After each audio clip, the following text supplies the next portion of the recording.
सूक्ष्म रूप धरि सियहि दिखावा, बिकट रूप धरि लंक जरावा, भीम रूप धरि असुर संहारे, रामचंद्र के काज सवारे. സൂക്ഷ്മ രൂപധരി സിയഹി ദിഖാവ. സിയഹി ദിഖാവ, സീതാദേവിക്ക് തൻ്റെ സൂക്ഷ്മരൂപത്തിനെ കാണിച്ചു കൊടുത്തു. സീതാദേവിയുടെ മുൻപിൽ പ്രത്യക്ഷാവുക വളരെ ശ്രദ്ധയോട് ചെയ്യേണ്ട കാര്യമാണ്. ശ്രീരാമൻ്റെ ദൂത് സീതയെ അറിയിക്കുക. ശ്രീരാമൻ ഇവിടെ സീതയെ പ്രതീക്ഷിച്ചുകൊണ്ട് ദുഃഖിതനായി ഇരിക്കുന്നുണ്ട്, എപ്പോഴാണ് സീതയെ കാണാൻ സാധിക്കുക എന്നുള്ളത്. പക്ഷേ ശ്രീരാമന് മറ്റൊരു വിഷമമൊന്നുമില്ലാതെ അവിടെ പൂർണ്ണ ആരോഗ്യവാനായിട്ടിരിക്കുന്നുണ്ട് എന്നും കാണിക്കണം. വളരെ സേഫായിട്ട് അവിടെ എത്തിക്കണം. അതേ സമയത്ത് രാവണൻ അറിയാനും പാടില്ല. സീതയോട് ഇത് പറയുന്നതിന് മുൻപ് രാവണനെ അറിയിക്കുന്നില്ല. മാത്രമല്ല ആ രാക്ഷസികളൊക്കെ നേരത്തെ അറിഞ്ഞു കഴിഞ്ഞാൽ ആകെ ഉദ്ദേശം മുഴുവൻ അവതാളത്തിലാവും. അതുകൊണ്ട് എന്ത് ചെയ്യുന്നു, മറ്റാർക്കും തിരിച്ചറിയാൻ കഴിയാതെ എന്നാൽ സീതാദേവിക്ക് അറിയവും വേണം. അങ്ങനെ ആലോചിച്ചു. അപ്പോൾ ആദ്യം ആ ലങ്കയിലേക്ക് കടക്കുന്നതിന് മുൻപ് തന്നെ തൻ്റെ ആ വാനര രൂപമൊക്കെ ഒന്ന് ചുരുക്കി. പറക്കാനായിട്ട് പോകുമ്പോൾ തന്നെ അതിനെ ചെറുതാക്കുന്നുണ്ട്. അവിടെ എത്തി ലങ്ക രാജ്യത്തിലേക്ക് പ്രവേശിക്കുന്ന സമയത്ത് അവിടുത്തെ ആ പർവ്വതത്തിൻ്റെ മുകളിലിരുന്ന് മൊത്തം രാജധാനി ഒന്ന് നോക്കിക്കണ്ടു എന്നാ. രാജ്യത്തിനെ മുഴുവൻ ലങ്കാരാജ്യത്തിനെ നോക്കിക്കണ്ടു. അപ്പോഴാണ് അവിടുത്തെ സുഖഭോഗങ്ങളും മാളികകളും എല്ലാ തരത്തിലുള്ള സംവിധാനങ്ങളും കൊട്ടകൊത്തളങ്ങളും ഒക്കെ കണ്ടപ്പോൾ ഇങ്ങനെ, ഓ ഇതാണ് ലങ്ക. എന്താ ലങ്ക? സെൻഷ്വൽ പ്രഷേഴ്സാണ് ലങ്ക. ഇന്ദ്രിയഭോഗത്തിൻ്റെ സ്ഥലമാണ് ലങ്ക. ഇതിനകത്താണ് സീതാദേവി. ഇതിനകത്തിരിക്കുന്ന സീതാദേവി ഭക്തി, ശുദ്ധഭക്തി, മായ, വിദ്യാമായ, അതിനകത്താണ് ഒളിഞ്ഞിരിക്കുന്നത്. ഈ സുഖഭോഗങ്ങളുടെ നടുവിൽ വിട്ട് സീതയെ അവിടെ എങ്ങനെ കാണിക്കുന്നത്? വളരെ ശോകാതുരയായി, മലിനവസ്ത്രധാരിയായി, കൃശഗാത്രിയായിട്ടിരിക്കുന്നു എന്നാണ്.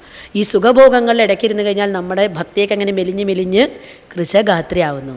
അതിനെ ഇങ്ങനെ അവിടുന്ന് രാമനിലേക്ക് കൂട്ടിച്ചേർക്കണം. സീതാരാമ സംയോഗത്തിൽ കൂടിയിട്ടാണ് പട്ടാഭിഷേകം, ആനന്ദബാഷ്പം. അതിന് സാധിക്കണമെങ്കിൽ ഈ ഭോഗങ്ങളെല്ലാം അതിജീവിച്ച് സീതയെ അവിടുന്ന് മോചിപ്പിച്ച് ഇപ്പുറത്തേക്ക് കൊണ്ടുവന്ന് രാമരാജ്യത്ത് ചേർക്കണം. അത്രയും വലിയ ദൗത്യമാണ്. അതിന് ചേർന്ന രൂപമെടുത്തു. അപ്പം അങ്ങോട്ട് കടക്കുമ്പോൾ തന്നെ സൂക്ഷ്മരൂപം, ഈ സൂക്ഷ്മരൂപം പലതവണ എടുക്കുന്നുണ്ട്. ഇവിടെ എടുത്തു പറഞ്ഞിട്ടുള്ളത് സീതാദേവിയെ കാണിക്കാനായിട്ടാണ് അല്ലേ. അങ്ങോട്ട് കടക്കുമ്പോൾ തന്നെ മഹേന്ദ്രപർവ്വതത്തിൻ്റെ മുകളിൽ നിന്ന് ചാടി. അപ്പോൾ ആദ്യം സുരസ എന്നുള്ളൊരു തടസ്സം വന്നു. സുരസ, നല്ലോണം രസിക്കുന്നവൾ. ഇതൊക്കെ കാമനകളുടെ പ്രതീകമാണ്. കൂടുതൽ കൂടുതൽ രസം അനുഭവിക്കണം, സുഖം അനുഭവിക്കണം, രാഗത്തിൻ്റെ പ്രതീകമാണ്. ഈ ഭൗതിക സുഖഭോഗങ്ങളിലുള്ള പ്രതിപത്തിയുടെ സൂചനയാണ് സുരസ. അത് നമ്മൾ ആധ്യാത്മിക മാർഗത്തിലേക്ക് കാലുകുത്തി കഴിഞ്ഞാലും വീണ്ടും നമ്മുടെ ഉള്ളിൽ നിന്ന് പൊങ്ങി വരും. നമുക്ക് ഇപ്പോൾ അങ്ങനെ ഒരു ദിശ തിരിച്ചു കിട്ടി, അപ്പോൾ ഇനി ആഗ്രഹമുണ്ട് എന്ന് പറഞ്ഞാൽ നമ്മുടെ പൂർവ്വവാസനകൾ അവിടെ നിൽക്കുന്നില്ല. കാണുന്നതിനോടൊക്കെ പിന്നെയും പിന്നെയും കൊതിയൊക്കെ വരും. പലതരത്തിലുള്ള ആഗ്രഹങ്ങൾ കാണുമ്പോൾ നമ്മളുടെ ഉള്ളിൽ നിന്ന് ചിന്തകൾ വരാം, കാമചിന്തകൾ വരാം. സുരസ, അത് വരുമ്പോൾ നല്ല രസമായിരിക്കും. ഇതിപ്പോൾ ചെയ്യുന്നതുകൊണ്ട് എന്താ കുഴപ്പം, ചെറിയൊരു രസത്തിനല്ലേ, ഒരു ചേഞ്ചിനല്ലേ, ഒരു കമ്പനിക്കല്ലേ എന്നൊക്കെ തോന്നി നമ്മൾ ചിലപ്പോൾ ആ രസത്തിൽ മുഴുകിപ്പോവും. അവിടെ അതിന് നമ്മൾ അനുവദിക്കരുതെന്ന് കാണിച്ചു തരാം. സുരസയെ എങ്ങനെ കീഴ്പ്പെടുത്തിയത്? സുരസ ദേവി മുൻപ് ആദ്യം അമ്മേ നമസ്കാരം, ആരാണെന്നറിയില്ല, വളരെ ഭവ്യതയോടുകൂടി പറഞ്ഞു ഞാൻ സുരസയാണ്, ഞാൻ നിന്നെ വിഴുങ്ങാൻ വന്നിരിക്കുകയാണ്, എൻ്റെ ആഹാരമാണ് നീ. അതാണല്ലേ. അപ്പോൾ എന്ത് ചെയ്തു? ശരീരത്തിന് വലുതാക്കി. എന്നാൽ വിഴുങ്ങിക്കൊള്ളാൻ പറഞ്ഞു. അപ്പോൾ സുരസ അതിലും വലുതാക്കി. അപ്പോൾ ഹനുമാൻജി വീണ്ടും വലുതാക്കി. അങ്ങനെ വലുതാക്കി ഒരുപാട് വലുതായി കഴിഞ്ഞ സമയത്ത് പറഞ്ഞു, ശരി അപ്പോൾ ആദ്യം പറഞ്ഞു ഞാൻ തിരിച്ചു വരുമ്പോൾ കയറാമെന്ന്. വേണ്ട, ശരി ഞാൻ എപ്പോഴായാലും അമ്മയ്ക്ക് ഞാൻ എൻ്റെ കാര്യം കഴിഞ്ഞതിന് ശേഷം അമ്മയ്ക്ക് ഇരയായിക്കൊള്ളാമെന്ന് അത് തീരുമാനിക്കുകയും ചെയ്തു, അത് ചെയ്യുകയും ചെയ്തു. എങ്ങനെയാണ്? വലുതായ ശേഷം പറഞ്ഞു ശരി ഇനി എന്നെ വായി തുറന്നോളൂ. അങ്ങനെ സുരസ അതിനെ വിഴുങ്ങാനായിട്ട് നന്നായിട്ട് വായി തുറന്നപ്പോഴാണ് എന്ത് ചെയ്തു? സൂക്ഷ്മരൂപത്തിൽ അല്ലേ, വേഗം ചെറുതായിട്ട് സുരസയുടെ വായിനകത്ത് കൂടെ പോയി പുറത്തേക്ക് വന്നു. പ്രതിജ്ഞ നിറവേറ്റുകയും ചെയ്തു. ഇതാണ് ചതുരത. വാക്ക് പാലിക്കുകയും ചെയ്തു, പക്ഷെ അപകടത്തിൽ പെടാതെ സൂക്ഷിച്ചു. ഈ ചെറുതാവലെ നമുക്ക് ചെറുതാവേണ്ട അടുത്ത് ചെറുതാവാൻ സാധിക്കണം. ഈ കുറേ പേരും പ്രശസ്തിയൊക്കെ കിട്ടി, നമ്മൾ കുറച്ച് സ്ഥാനമാനമൊക്കെ ആയി, കുറച്ച് വിദ്യാസമ്പന്നരായി, നല്ല ജോലിയിലൊക്കെ ഇരുന്ന് കഴിഞ്ഞാൽ പലയിടത്തും താണു കൊടുക്കാൻ നമ്മുടെ അഭിമാനം സമ്മതിക്കില്ല.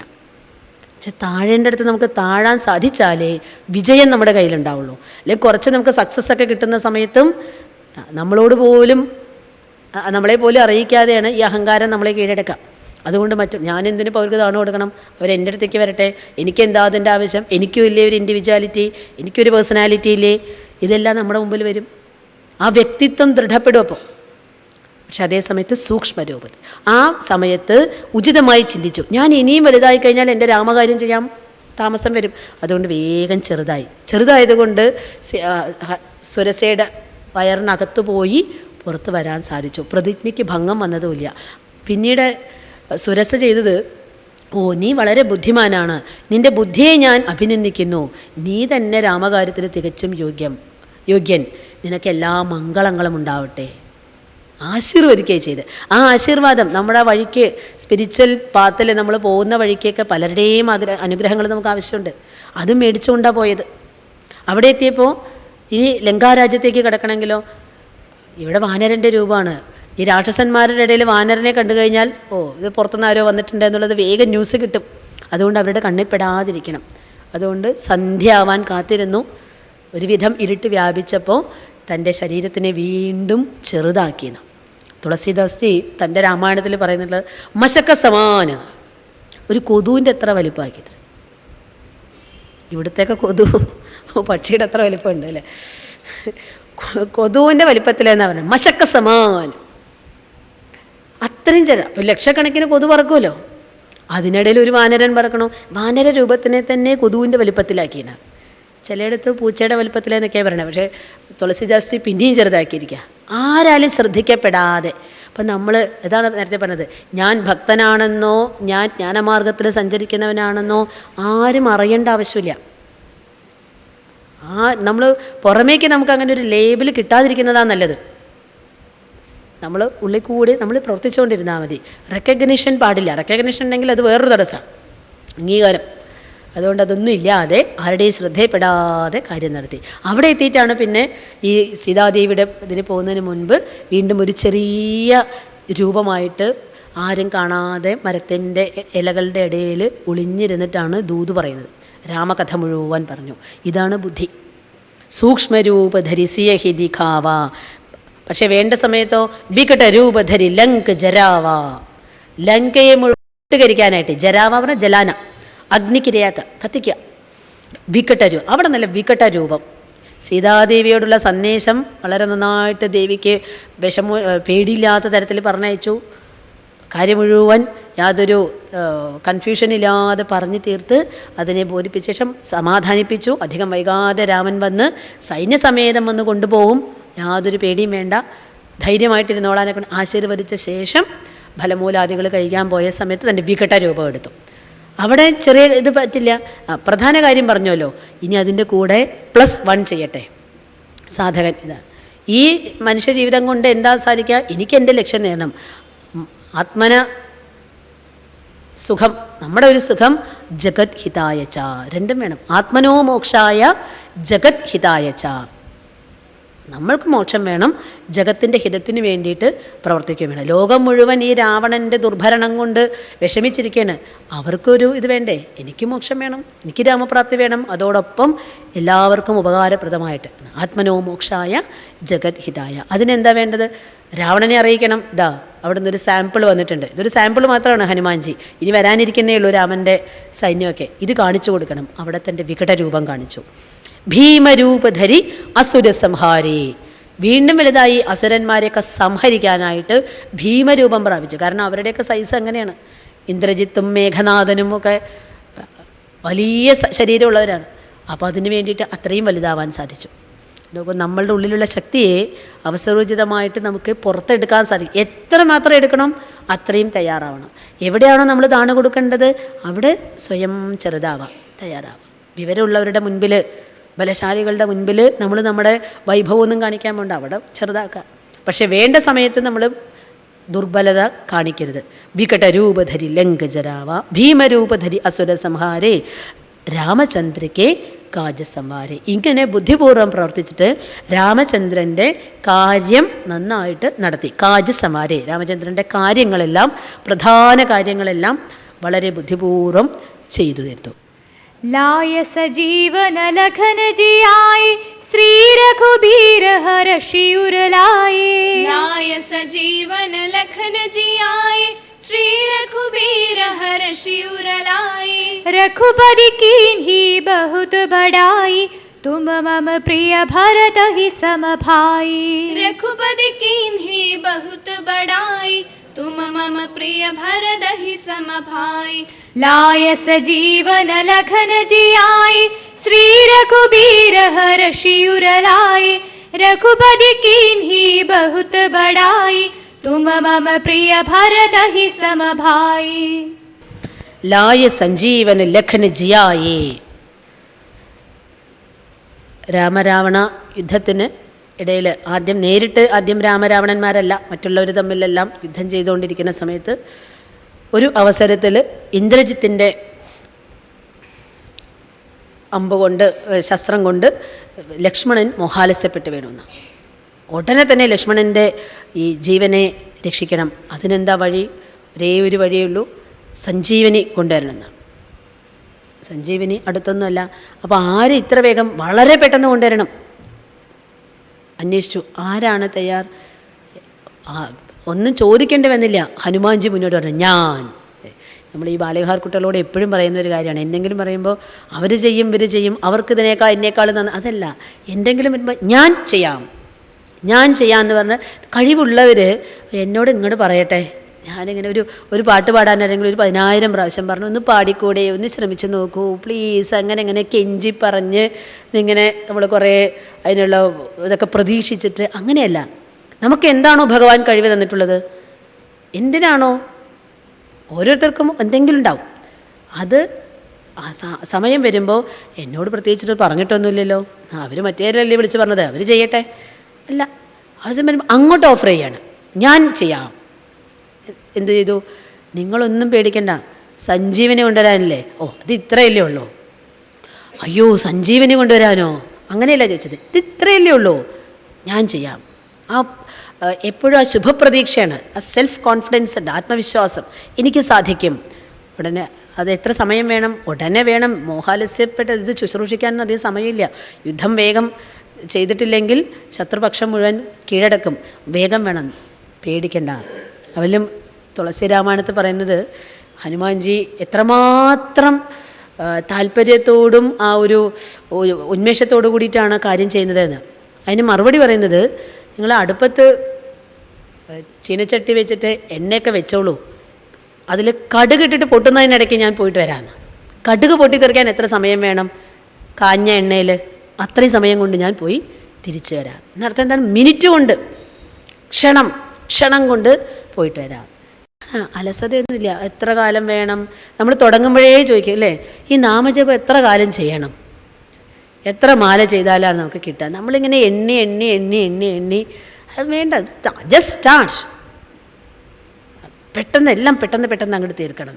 ഒന്നും കാത്തു നിൽക്കണ്ട. നമ്മളിങ്ങനെ പ്രതീക്ഷിച്ച് അങ്ങനെ വേണോ ഇങ്ങനെ വേണോ ഒന്നുമില്ല. വളരെ പെട്ടെന്ന് അല്ലേ, ശുഭസ്യ ശീഘ്രം എന്നാ. ഒരു ശുഭചിന്ത വന്നു, ഓ ഇത് എനിക്ക് ചെയ്യാൻ പറ്റും, ഉടനെ ചെയ്യാം, പിന്നെ ഒന്നും വേണ്ട. ലായ സഞ്ജീവന് ലഖന ജിയായി. ലഖൻ എന്ന് പറഞ്ഞാൽ ലക്ഷ്മണനെ അങ്ങനെ ജീവിപ്പിച്ചു. ശ്രീ രഘുബീര് ഹർഷി ഉരുലായി.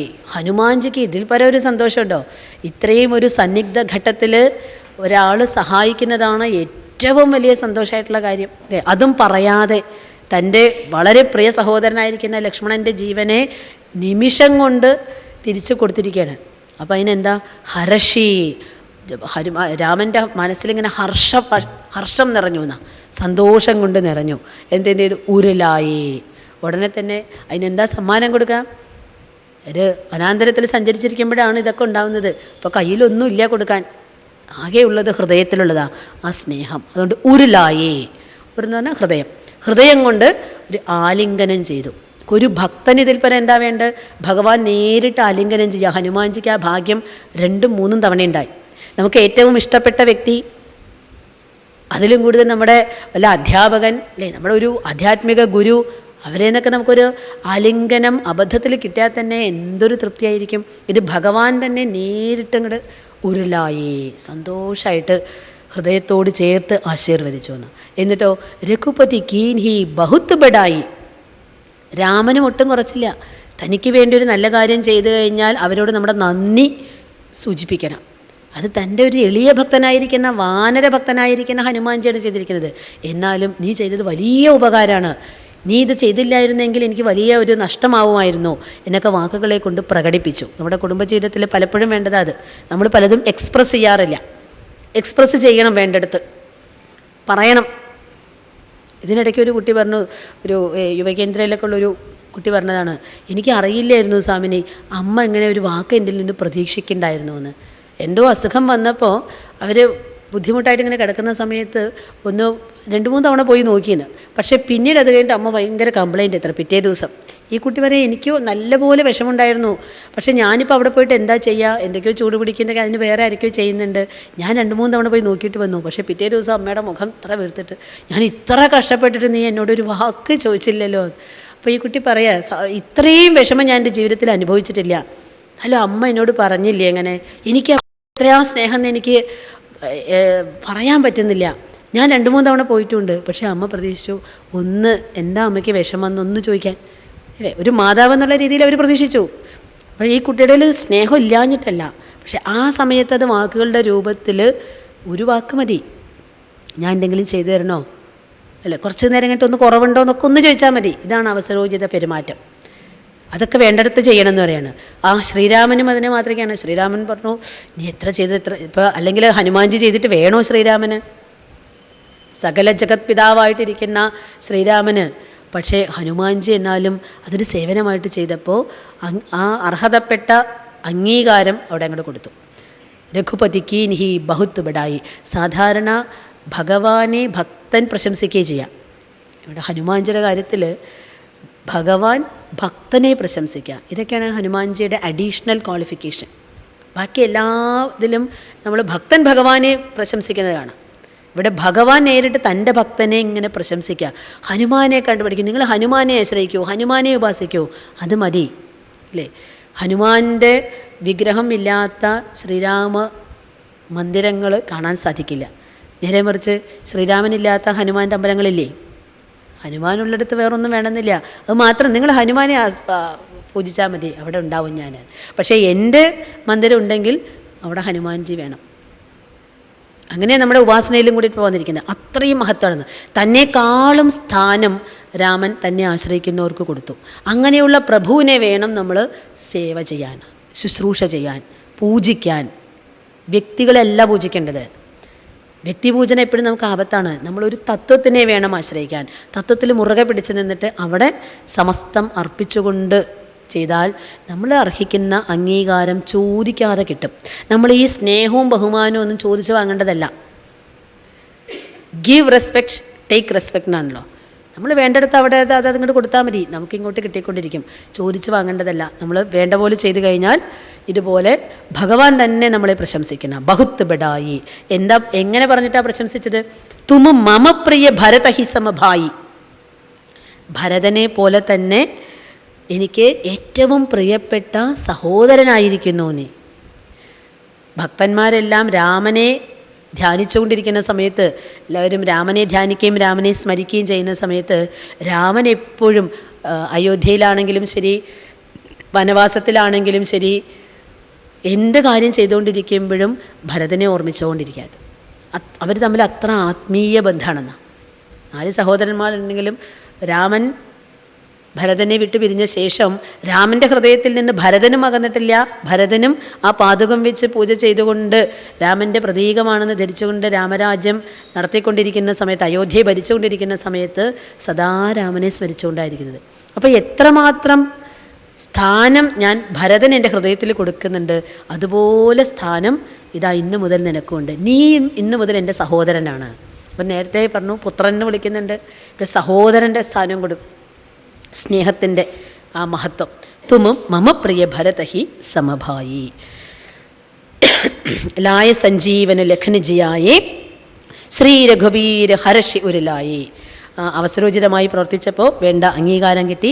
അതിലും ഹനുമാൻജി അഹങ്കരിക്കാതെ ആ വിനയം കൈവിടാതെ സമർപ്പണ ഭാവത്തോടുകൂടി സേവ ചെയ്തുകൊണ്ടിരുന്നു. ഇങ്ങനെ എല്ലാ ഹൃദയങ്ങളിലും നിറഞ്ഞു നിൽക്കുമാറാണ് ഹനുമാൻജിയുടെ വ്യക്തിത്വം. തുടർന്നുള്ള ഭാഗം നമുക്ക് നാളെ നോക്കാം. ഈ വ്യക്തിത്വത്തിനെ നമ്മൾ ഉപാസിക്കുകയോ അല്ലെങ്കിൽ ഉപാസിക്കുക എന്ന് പറഞ്ഞാൽ നമ്മൾ പൂജിക്കുക എന്ന് മാത്രമല്ല ഉദ്ദേശിക്കുന്നത്.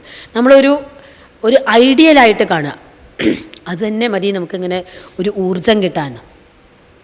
മഹാത്മാഗാന്ധി പറയാറുണ്ട്, നമ്മൾ ഹനുമാൻജിയുടെയൊക്കെ ക്ഷേത്രം വെച്ച് ആരാധിക്കുക മാത്രമല്ല ഹനുമാൻജിയെ ഉപാസിക്കുന്നത്, മനസ്സിൽ പ്രതിഷ്ഠിക്കൂ. ഹനുമാൻജിയുടെ ഈ ഗുണഗണങ്ങൾ നമ്മുടെ മനസ്സിൽ പ്രതിഷ്ഠയുണ്ടായാൽ മതി. അതുപോലെ തന്നെ നമ്മുടെ സാമൂഹ്യ നേതാക്കന്മാരിലെ പലരെയും ഈ ഹനുമാൻജിയുടെ വ്യക്തിത്വം സ്വാധീനം ചെലുത്തിയിട്ടുണ്ട്. മദൻ മോഹൻ മാളവ്യ, അതുപോലെ തന്നെ ശ്രീ രാമദാസ് സ്വാമികൾ, സമർത്ഥ രാമദാസ് സ്വാമികൾ, അവരെയൊക്കെ പോലും പ്രചോദനം കൊള്ളിച്ചിരിക്കുന്നത് കൂടുതലായിട്ട് ഈ ഹനുമാൻ്റെ വ്യക്തിത്വം അത്രേ. അതുകൊണ്ട് എന്താ, ആ ഒരു വ്യക്തിയിൽ കൂടെ മറ്റ് എത്രയോ സമൂഹത്തിലെ പലർക്കും പ്രചോദനം. മദൻ മോഹൻ മാളവ്യയൊക്കെ ഒരുപാട് അന്നത്തെ ആ യോദ്ധാക്കളെയും ചെറുപ്പക്കാരെയൊക്കെ എത്രയോ ഈ ലോകസേവനത്തിന് വേണ്ടി തന്നെ തയ്യാറാക്കി. സമർത്ഥ രാമദാസ് ജി എത്രയോ പേരുടെ ദീക്ഷാഗുരുവാണ്. അപ്പോൾ എത്രയോ പേർക്ക് മാർഗദർശനം നൽകാൻ പോലും ഒരു ഹനുമാൻ ഭക്തന് പോലും സാധിക്കുന്ന അത്രയും മഹത്വമാണ്. അത് നമ്മൾ ഓർമ്മിക്കുന്തോറും ചൊല്ലുന്തോറും അതിനെപ്പറ്റി നമ്മൾ ആചരിക്കുന്തോറും നമ്മളുടെ ഉള്ളിൽ ആ ഗുണഗണങ്ങൾ ഉണ്ടാവുന്ന